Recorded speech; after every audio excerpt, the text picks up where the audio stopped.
Sir ನಮಸ್ತೆ. ನಮಸ್ತೆ madam. Sir ನಿಮ್ಮ ಹೆಸರೇನು? ನನ್ನ ಹೆಸರು ದೊಡ್ಡಯ್ಯ ಅಂತ ಅಂದ್ಬಿಟ್ಟು. ಜಸ್ಟ್ ಸ್ಮಾಲ್ ಇಂಟ್ರೊಡಕ್ಷನ್, ಏನು ಮಾಡ್ತೀರಾ?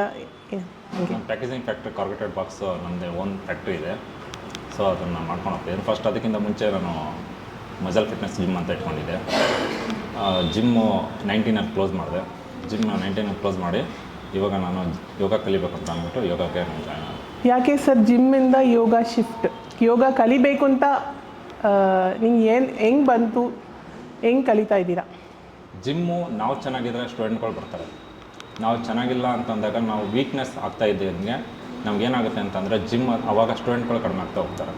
ನಾವು ಯಾವ ರೀತಿ ಲುಕ್ಕಾಗಿ ಕಾಣಿಸ್ತೀವಿ, ನಾವು ಎಷ್ಟು ಚೆನ್ನಾಗಿ ಎಕ್ಸಸೈಸ್ ಮಾಡಿ ನಾವು ಕಾಣಿಸ್ಕೊತೀವಿ, ಆವಾಗ ನಮ್ಮನ್ನು ನೋಡಿ ಸ್ಟೂಡೆಂಟ್ಗಳು ಬರೋಕ್ಕೆ ಸ್ಟಾರ್ಟ್ ಮಾಡ್ತಾರೆ, ಯಾವ ಥರ ಹೇಳ್ಕೊಡ್ತಾರೆ ಅಂತ ಅಂದ್ಬಿಟ್ಟು. ಬಟ್ ನಮಗೆ ಏಜ್ ಆಗ್ತಾ ನಾವು ವೆಯ್ಟ್ ಲಿಫ್ಟಿಂಗು ಎಲ್ಲ ಮಾಡಬೇಕಂತಂದರೆ ತುಂಬ ತೊಂದರೆಗಳಾಗ್ತವೆ. ಅದನ್ನು ಕಾಂಪಿಟೇಷನ್ಗೆ ಇಳಿಯೋಕ್ಕೆ ಹೋದಾಗ ಸ್ವಲ್ಪ ಅಲ್ಲೆಲ್ಲ ಏರ್ಪೇರ್ ಆಗ್ತದೆ. ಸೊ ವರ್ಕೌಟ್ ಎಲ್ಲ ಮಾಡಿದಾಗ ನಮಗೆ ಯೋಗದಲ್ಲಿ ಏನಾಗುತ್ತೆ ಅಂತಾರೆ, ನಮ್ಮ ಮಸಲ್ಸು, ನಮ್ಮ ಬೋನ್ಸು ಮತ್ತು ಮೈಂಡು ಇದೆಲ್ಲ ಕಾಮ್ ಆಗುತ್ತೆ.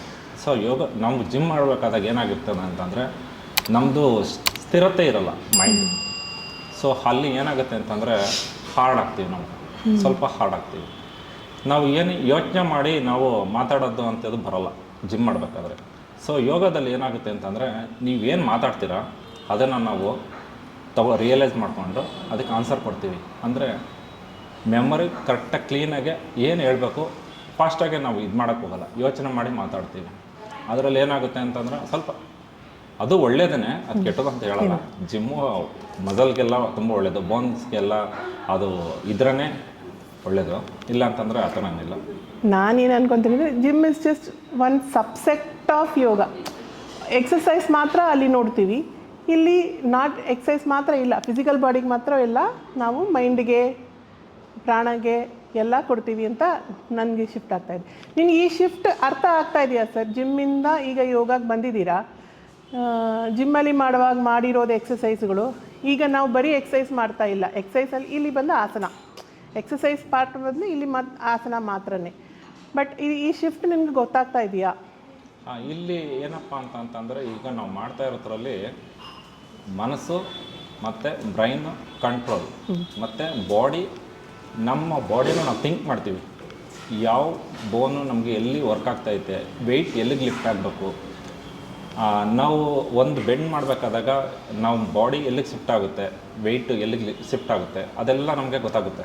ಇದರಿಂದ ತುಂಬ ಕೂಲಾಗಿರ್ತೀವಿ, ಇಡೀ ದಿನ ಎನರ್ಜಿಯಾಗಿರ್ತೀವಿ, ಮತ್ತು ಲೈನ್ ಕ್ಲಿಯರ್ ಕಾಣಿಸುತ್ತೆ ಇದರಲ್ಲಿ. ಯೋಗದಲ್ಲಿ ಏನಪ್ಪ ಅಂತಂದರೆ ಮೈಂಡ್ ಕ್ಲಿಯರ್, ನಾನು ಏನು ಮಾಡ್ತಾಯಿದ್ದೀನಿ, ಸೊ ಗುಡ್ ವೇಗೆ ಹೋಗ್ತಾ ಇರ್ತದೆ ಇದು. ಸೊ ಏನು ನಾವು ಕುದುರೆಗೆ ಇದನ್ನು ಕಟ್ತೀವಿ, ಆ ರೀತಿ ಇದು ಯೋಗಕ್ಕೆ ಬಂದಾಗ ಫೋಕಸ್ ಜಾಸ್ತಿ ಇದೆ. ಯೋಗದಲ್ಲಿ ಏನಪ್ಪ ಅಂತಂದರೆ ನಮಗೆ ಒಂದು ಲೈನ್, ಕ್ಲಿಯರ್ ಲೈನ್ ಕಾಣಿಸುತ್ತೆ. ಒಂದು ಭಕ್ತಿ ಭಾವನೆ, ಆಮೇಲೆ ಯಾವ ರೀತಿ ಒಂದು ಸಂಸ್ಕೃತ, ಯಾವ ಥರ ಯಾರಿಗೆ ರೆಸ್ಪೆಕ್ಟ್ ಕೊಡಬೇಕು, ಯಾವ ಥರ ಇರಬೇಕು, ಇದೆಲ್ಲ ಇನ್ಕ್ಲೂಡ್ ಆಗ್ತಾ ಹೋಗ್ತಾ ಇರ್ತದೆ. ದೇವ್ರ ಮೇಲೆ ಭಕ್ತಿ ಬರುತ್ತೆ. ದೇವ್ರ ಮೀನ್ಸ್ ನಾವು ನೋಡಿ ಅಬ್ಸರ್ವ್ ಮಾಡಿ, ನಾವು ಹುಟ್ಟಿದ ತವಿಂದ ಉಸಿರಾಡ್ತಾ ಇರ್ತೀವಿ, ನಾವು ವಾಯುಗೆ ಯಾವತ್ತೂ ನಾವು ರೆಸ್ಪೆಕ್ಟ್ ಕೊಟ್ಟೇ ಇರಲ್ಲ, ಏನೋ ಬ್ರೀತ್ ಮಾಡಬೇಕು ಮಾಡಿದ್ರೆ ಹೋಗ್ತಾ ಇರ್ತೀವಿ. ಸೊ ಯೋಗಕ್ಕೆ ಬಂದಾಗ ಅದು ಒಂದು ದೇವರು, ಅದರಿಂದ ನಾವು ಬದುಕಿದ್ದೀವಿ ಅನ್ನೋದು ಒಂದು ಅಬ್ಸರ್ವೇಷನ್ ಆಗುತ್ತೆ, ಅದಕ್ಕೆ ಹೋಗ್ತೀವಿ. ಆಮೇಲೆ ನಾವು ಕುಡಿಯೋ ನೀರನ್ನ ಎಲ್ಲಂದ್ರೆ ಅಲ್ಲಿ ನಾವು ಕಾಲಾಡಿಸ್ತೀವಿ, ಕಂಡತ್ತವೆಲ್ಲ ಕಾಲಾಡಿಸ್ತೀವಿ. ಅದೇ ಯೋಗಕ್ಕೆ ಬಂದಾಗದ್ಮೇಲೆ ಅದೊಂದು ದೇವರು ಅಂತ ಅಂದಾದ್ಮೇಲೆ ಅದನ್ನು ಭಕ್ತಿಯಿಂದ ನಾವು ಸೇವನೆ ಮಾಡ್ತೀವಿ, ಮತ್ತು ಅದನ್ನು ಹಾಳಾಗೋಕ್ಕೆ ಟ್ರೈ ಮಾಡಲ್ಲ. ಸೊ ಇಲ್ಲಿ ಏನಾಗುತ್ತೆ ಅಂತ ಅಂದರೆ ಒಬ್ಬರ ಜೊತೆ ಮಾತಾಡಬೇಕು ಅಂತ ಅಂದರೆ ಒಂದು ಭಕ್ತಿ ಭಾವನೆ ಬರುತ್ತೆ, ಯಾವ ರೀತಿ ಮಾತಾಡಬೇಕು ಅನ್ನೋದು ಬರುತ್ತೆ. ಒಂದು ನಾವು ಏನು ಸೇವನೆ ಮಾಡ್ತೀವಿ, ಆಹಾರ ಆಗ್ಬೋದು, ಗಾಳಿ ಆಗ್ಬೋದು, ನೀರಾಗ್ಬೋದು, ಅದಕ್ಕೆ ರೆಸ್ಪೆಕ್ಟ್ ಜಾಸ್ತಿ ಆಗುತ್ತೆ. ಪರಿಗ್ರಮ್ ಶಿಫ್ಟ್ ನೀವು ನೋಡ್ತಾ ಇದ್ದೀರಾ.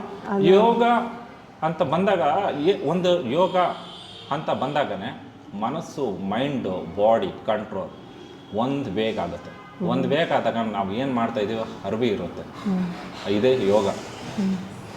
ಇದು ನೀವು ಡೈಲಿ ಲೈಫಲ್ಲಿ ಇಂಪ್ಲಿಮೆಂಟ್ ಮಾಡಿ ಚೇಂಜ್ ಗೊತ್ತಾಗ್ತಾ ಇದೆಯಾ? ಮುಂಚೆ ಹೆಂಗಿದ್ರೂ ಈಗ ಇದ್ಕೊಂಡು ನಿಮಗೆ ಶಾಂತಿ ಆಗ್ತಾ ಇದೆಯಾ? Are you feeling full correct ಇದೆಯಾ? ಮೈಂಡ್ ಕಾಮ್ ಆಗಿದೆಯಾ? ಪ್ರಾಕ್ಟೀಸ್ ಮಾಡುವಾಗ ನಿಮ್ಗೆ ಏನು ಅನಿಸುತ್ತೆ? ಜಿಮ್ ಮಾಡಬೇಕಾದಾಗ ಎಲ್ಲರೂ ಒಂದು ಗಲಾಟೆ ನಡೀತಾ ಇದೆ ಅಂತಂದರೆ ಅದನ್ನು ಏನು ಗಲಾಟೆ ಏನು ಅನ್ನೋ ಯೋಚನೆ ಮಾಡ್ದೇ ಸುಮ್ಮನೆ ಹೋಗ್ಬಿಟ್ಟು ನಮ್ಮ ಹುಡುಗ ನಮ್ಮವರು ಅಂತ ಅಂದ್ಬಿಟ್ಟು ಹೋಗ್ಬಿಡ್ತಿದ್ದೋ ಒಂದು ಜಗಳಕ್ಕೆ. ಯೋಗ ಮಾಡಬೇಕಾದ್ರೆ ನಮ್ಮ ಹುಡುಗನೇ ಆಗಲಿ ಯಾರದೇ ಆಗಲಿ ಸರಿ ತಪ್ಪನ್ನು ಯೋಚನೆ ಮಾಡಿ ಮಾತಾಡ್ತಿದ್ವಿ. ಅದೇ ಒಂದು ಯೋಗ. Good, nice. ನೀವು ಹೇಳಿದ್ರಿ 2019 ತನಕ ಆ್ಯಕ್ಟಿವ್ಲಿ ಜಿಮ್ ಮಾಡ್ತಾಯಿದ್ರಿ ಅಂತ. ಈಗ ಜಿಮ್ಮಿಂದ ಕಂಪ್ಲೀಟಾಗ ಯೋಗಕ್ಕೆ ಬಂದುಬಿಟ್ಟಿದ್ದೀರಾ.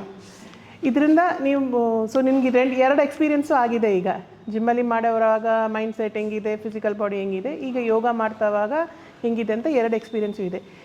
ಇದರಿಂದ ನೀವು ಕಲ್ತಿದ್ದು ಮಕ್ಳಿಗೆ ಏನು ಹೇಳಕ್ಕೆ ಆಸೆ ಪಡ್ತೀರಾ? ಮಕ್ಳಿಗೆ ಏನು ಹೇಳ್ಬೇಕು ಅಂತಂದರೆ, ನಾವು ಮಕ್ಳಿಗೆ ಹೇಳ್ಬೇಕಾಗಿರೋದು ಇಷ್ಟೇ. ಆಹಾರ ಒಂದು ದೇವರು, ನೀರು ಒಂದು ದೇವರು, ಗಾಳಿ ಒಂದು ದೇವರು, ಇದಕ್ಕೆ ರೆಸ್ಪೆಕ್ಟ್ ಕೊಡಿ ಅಂತ ಅಂದಾಗ ಅದನ್ನು ಹಾಳು ಮಾಡೋಕ್ಕೆ ಟ್ರೈ ಮಾಡಲ್ಲ, ಭಕ್ತಿ ಭಾವನೆ ಬರುತ್ತೆ ಮಕ್ಕಳಿಗೆ ಹೇಳ್ಬೇಕು ಅಂತಂದರೆ. ಇದನ್ನು ನಾವು ಹೇಳ್ಕೊಟ್ಟೇ ಇರಲ್ಲ. ನಾವು ಬರೀ ದೇವಸ್ಥಾನಕ್ಕೆ ಹೋಗಿ ಕೈ ಮುಗಿರಿ ಅಂತ ಹೇಳ್ಕೊಡ್ತೀವಿ. ನಮ್ಗೆ ಸಹಜವಾಗಿ ದೇವಸ್ಥಾನ ಹೋದ ತಕ್ಷಣ ಭಕ್ತಿ ಭಾವನೆ ಬಂದ್ಬಿಡುತ್ತೆ. ನೀರು ದೇವರು, ಆಹಾರ ದೇವರು, ಗಾಳಿ ದೇವರು ಅಂತ ಹೇಳಿದಾಗ ಎಲ್ಲ ಇನ್ಕ್ಲೂಡ್ ಆಯಿತು ಅಂದಾಗ ಅದನ್ನು ಪರಿಸರನ ಹಾಳು ಮಾಡೋಕ್ಕೆ ಹೋಗಲ್ಲ. ಸ್ವಲ್ಪ ಅಂದರೆ ಪೂರ್ತಿ ಇದಾಗ್ತಿದ್ರು ಸ್ವಲ್ಪನಾದ್ರೂ ಅದ್ರ ಮೇಲೆ ಭಾವನೆ ಬರುತ್ತೆ, ಹಾಳು ಮಾಡೋಕ್ಕೆ ಇಷ್ಟಪಡಲ್ಲ. ಇನ್ನೊಂದು ಸ್ವಲ್ಪ ನೇಚರ್ ಚೆನ್ನಾಗಿರುತ್ತಾ ಹೋಗುತ್ತೆ. ಸೊ ಈ ಶಿಫ್ಟ್ ನೀವು ದಿನ ನೋಡ್ತೀರಾ ಸರ್? ನೀವು ಯೋಗ ಮಾಡುವಾಗ you are giving respect to all these things. So ಅದಕ್ಕೋಸ್ಕರ ನಿಮ್ಗೆ ಮೈಂಡ್ ಕಾಮ್ ಆಗ್ತಾ ಇದೆಯಾ? ಪರ್ಸ್ನಲಿ ಏನು ಚೇಂಜಸ್ ಫೀಲ್ ಮಾಡ್ತೀರಾ? ಭಾವನೆಗಳು, ತುಂಬ ಭಾವನೆಗಳು ಚೇಂಜ್ ಆಗುತ್ತೆ. ಭಕ್ತಿ ಭಾವನೆ ಬರುತ್ತೆ. ಯೋಗ ಕ್ಲಾಸು ಅಂತ ಕಾಲಿಟ್ಟಾಗಲೇ ಆ ಮೆಮೊರಿನೇ ತುಂಬ ಚೇಂಜಸ್ ಆಗುತ್ತೆ. ಎಷ್ಟು ಭಾವನ್ಮುಖವಾಗಿ ನಾವು ಎಕ್ಸಸೈಸ್ ಮಾಡ್ತೀವಿ ಅಂತ ಅಂದರೆ, ಪ್ರತಿಯೊಂದು ಆಸನದಲ್ಲೂ ದೇವರನ್ನ ಕಾಣಿಸ್ತೀವಿ. ಅದು ಮಂತ್ರ ಆಗ್ಬೋದು, ಯೋಗ ಹೇಳ್ಕೊಡೋದ್ರಲ್ಲಿ ಬಾಡಿಗೆ ರೆಸ್ಪೆಕ್ಟ್ ಕೊಡೋದು. ಫಸ್ಟ್ ಆಫ್ ಆಲ್ ಬಾಡಿಗೆ ರೆಸ್ಪೆಕ್ಟೇ ಕೊಡ್ತಿರಲ್ಲ ನಾವು ಇಷ್ಟು ದಿನ. ಯೋಗಕ್ಕೆ ಬಂದಾದ್ಮೇಲೆ ನಾವು ಪಾದಕ್ಕೂ ಸಹ, ಒಂದು ಉಗುರಿಗೂ ಸಹ ರೆಸ್ಪೆಕ್ಟ್ ಕೊಡ್ತೀವಿ. ನಾವು ತಿನ್ನೋ ಹಲ್ಲನ್ನು ಸಹ ನಾವು ರೆಸ್ಪೆಕ್ಟ್ ಮಾಡ್ತೀವಿ. ಇಷ್ಟು ದಿನ ಅಬ್ಸರ್ವ್ ಮಾಡಿ, ಎಷ್ಟು ವರ್ಷ ಆಗಿರ್ತದೆ ನಾವು ಯಾವ್ದಾರ ನಮ್ಮ ಬಾಡಿ ಮೇಲೆ ಒಂದು ದಿನ ಅದಕ್ಕೆ ರೆಸ್ಪೆಕ್ಟ್ ಕೊಟ್ಟು ನಮಸ್ಕಾರ ಹೇಳಿ ಅದಕ್ಕೆ ಥ್ಯಾಂಕ್ಸ್ ಹೇಳಿದೀವ? ಫಸ್ಟ್ ಇದಕ್ಕೆ ಥ್ಯಾಂಕ್ಸ್ ಹೇಳೋದು ಅಂತ ಯೋಗಕ್ಕೆ ಬಂದಾಗಲೇ ನಾವು ಆ ಬಾಡಿಗೆ ಥ್ಯಾಂಕ್ಸ್ ಹೇಳ್ತೀವಿ. ಒಳ್ಳೇದು ಹೇಳಿದ್ರ sir. Respect each and every part of our body. ಆ ಶಿಫ್ಟ್ ನಿನ್ಗೆ ಗೊತ್ತಾಗ್ತಾ ಇದೆ. ಅದು ತೇಜಸ್ ಬರ್ತಾ ಇದೆ, ಗೊತ್ತಾಗ್ತಾ ಇದೆ. ನಾವು ಇಲ್ಲಿ ಯೋಗದಲ್ಲೇ ನಮ್ಗೆ ಗೊತ್ತಾಗೋದು. ನೋಡಿ, ಏನಾರು ಒಂದು ಕೆಲಸ ಮಾಡ್ಬೇಕಂತಂದರೆ ಕೆಲಸ ಕೈ ಮಾಡ್ತಾ ಇರ್ತದೆ, ಮುಖಕ್ಕೆ ಎಕ್ಸ್ಪ್ರೆಷನ್ ಕೊಡ್ತೀವಿ ನಾವು. ಯಾಕೆಂದರೆ ಹೇಳ್ಕೊಟ್ಟಿರಲ್ಲ, ಮುಖನ ಫ್ರೀ ಬಿಡೋ, ನಗ್ತಾ ಇರೋ ಅಂತ ಹೇಳ್ಕೊಟ್ಟಿರಲ್ಲ. ಸೊ ಯೋಗಕ್ಕೆ ಬಂದಾದ್ಮೇಲೆ ಮುಖ ಸ್ಮೈಲಲ್ಲಿ ಇರಲಿ ಅಂತ ಹೇಳ್ತಾ ಇರಲ್ಲ, ಅದು ನಾರ್ಮಲ್ ಇರಲಿ, ಪ್ರಸನ್ನಾಸನ ಅಂತ ಹೇಳ್ತಾರೆ. ತಾವರೆ ಥರ ಹಾಳ್ತಾ ಇದ್ರೇ ನೋವೇ ಇರಲ್ಲ. ಆಗ ನೋವೇ ಇರಲ್ಲ, ಏನಿದೆ ಜರ್ನಿ ಅದು ಹೋಗ್ತಾ ಇರ್ತದೆ ಅಷ್ಟೇ. Yoga is very very very good. ಮನುಷ್ಯನ ಬಾಡಿನ ತಯಾರು ಮಾಡಿದ್ದು ಶಿವ ಆದರೆ, ಯೋಗನ ತಯಾರು ಮಾಡಿರೋದು ಶಿವ. ಒಂದು ಕಾರ್ನ ತಯಾರು ಮಾಡಬೇಕು ಅಂತ ಅಂದರೆ ಅದಕ್ಕೆ ಪಾರ್ಟ್ಸ್ಗಳನ್ನೆಲ್ಲನೂ ತಯಾರು ಮಾಡ್ತಾರೆ. ಸೊ ಹಾಗೆ ನಮ್ಮ ಅಂಗಗಳನ್ನ ಶಿವ ತಯಾರು ಮಾಡಿ ಒಂದು ಮನುಷ್ಯನಾಗಿ ಮಾಡಿದ್ದಾರೆ. ಇದು ಎಷ್ಟು ದಿನ ಹೆಂಗೆ ಹೋಗುತ್ತೆ, ಇದಕ್ಕೆ ರಿಪೇರಿ ಏನು ಅನ್ನೋದನ್ನು ಸಹ ಅವರು ಮಾಡಿದ್ದಾರೆ. ನಾವು ತಿಳ್ಕೊಂಡಿಲ್ಲ ಅಷ್ಟೇ. ಯೋಗಕ್ಕೆ ಬಂದಾಗ ಇಸ್ ಎ ಗ್ಯಾರೇಜ್. ಈ ಬಾಡಿಗೆ ಏನಾದ್ರೂ ಈ ರೀತಿ ಸರಿ ಮಾಡ್ಬೋದು, ಈ ಥರ ಹೋಗ್ಬೋದು ಅಂತ ಯೋಗ ಅಂತ ನನ್ನ ಭಾವನೆ. ಅದು ಏನು ಹೇಳ್ತದೆ ಅನ್ನೋದು ಅದು ಗೊತ್ತಿಲ್ಲ ನಮ್ಗೆ. ಯೋಗ ಅವ್ರವ್ರ ಎಕ್ಸ್ಪೀರಿಯನ್ಸ್ ಮಾಡೋರದೇ ಅವ್ರವ್ರಿಗೆ. ಸೊ ನಿಮ್ಗೆ ಈ ಥರ ಎಕ್ಸ್ಪೀರಿಯನ್ಸ್ ಆಗಿರೋದು ಒಳ್ಳೆಯದಾಯಿತು. Thank you sir.